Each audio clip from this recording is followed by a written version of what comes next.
Friday Workshop! What is Friday Workshop? Friday Workshops make things, build things, what we do in the workshop. And what are we doing this week in the workshop? This week, we're talking about 10 essential tips for mallets. Mallets! Yeah! There's a ton of different kinds of mallets.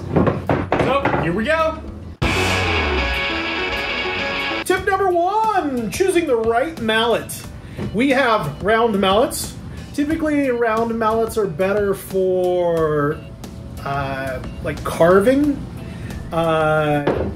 Square mallets are better for chiseling, and they're better for like joinery work. We pick different sizes of mallets, and the rubber ones are kind of nice. They kind of give a little bit, and so do these. I wouldn't use them on any metal. We usually typically use them for wood or plastic at the top of the chisel. The only difference in all of these mallets is this one is a dead blow mallet, meaning that it has BBs inside of it, so it doesn't quite bounce when it hits. It gives that dead blow, which is kind of nice for certain joinery items. Tip number 2 is to maintain proper grip. When you are using a mallet, you want to make sure that you have good grip on it, as it increases how good you are working with it and just increases the quality of the product together. This mallet right here is special. We did it right to the size of my hand when we were sanding it, so this like works perfect for my grip. Tip number 3, regularly check for cracks. So your mallets can get cracked, especially these wooden ones. See right up here, you're looking for cracks, especially if you use 3 different pieces of wood like we did. You can check for cracks up along here, down the side. You need loose sort of connection. You should either repair the mallet or just replace it with a new mallet when you start getting cracks, because what happens is if they start splintering off, you can get injuries. A piece of wood can go up into your eye, or you can slip on something and smack your hand into something. So so having them fall apart is a bad thing. Make sure you maintain them, look for those cracks, and either maintain them or replace your wooden mallets. Tip number 4 is to use the right striking force. You don't want to beat these all up and make them all crack up, mess up your project, and just like make things all bad with what you're working on. What is good is to, if you're doing something that's fine work, you want to do little taps, much less force.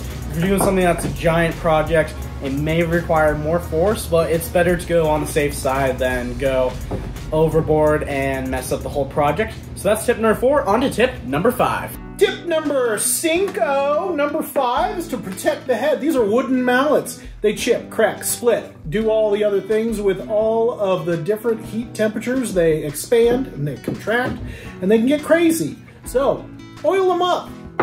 You can use some sort of mineral oil. You can use like a cutting board conditioner oil. My favorite is beeswax. I love a beeswax mixed with an oil. This one is wood polish conditioner beeswax. It is fantastic for just maintaining a nice head. Tip number 6, use a leather-faced head. So this is for really fine work. So this is mostly meant to protect the piece when you're working on little tiny things you don't want it to break, and it'll just like help protect it as you're working on it. So that's tip number 6. On to tip number 7. Tip number 7, custom make your mallets, right?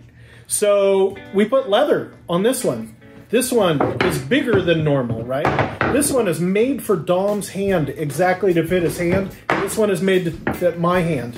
This angle right here that we measured on these is to make it perfectly flat when we're sitting down at this height at this table. That angle that's cut into that is perfect. Same with this one. You can see this angle right here. That hits flat on that entire face with this angle that we're sitting right here from. This ability to custom make perfect mallets for whatever your needs are is amazing. So I always suggest for people to make their own mallets, and then they'll have them perfect for whatever the needs that they need. Tip number 8 is really cool, but also kind of lame, which is finding a good place to hold your mallets and to properly store them so that they don't get all dented up, broken, scratched up, any problem that can have with them. Where we keep them usually is either in the apron with this one and this one, or we hold them back here with the other mallets down here below the workbench, which is pretty cool. And on to tip number 9. Tip number 9, you can use these things for non-wood applications. So anytime you want to pound 2 pieces of furniture together, anytime you want, you know, your IKEA, you want to mash something together, they're a hammer. You can pound a piece of something to another piece of something. So unless it's jaggedy, sharp, or metal, you can use this for an amazing variety of tasks. It doesn't have to be just putting dowels into putt pegs or using it for chiseling work. Tip number 10 is to clean your mallets. We clean ours with Clorox wipes. They work pretty well, and they clean off our mallets from all the projects that we do with the dirt, the residue, and any other sawdust that gets into it. And on to the outro. Friday Workshop! Saw you did a little mallet work over there. Yeah, I was doing it with the mallet. This was Friday Workshop. We love mallets. I really think that every woodworker probably should think about making their own wooden mallet at some point. It's a good skill. It helps you make good tools. You know that you can always make another one if it breaks. And I think making your own tools is very satisfying. Yeah, and if you like this video, you should check out this one. Like and possibly subscribe. Yeah!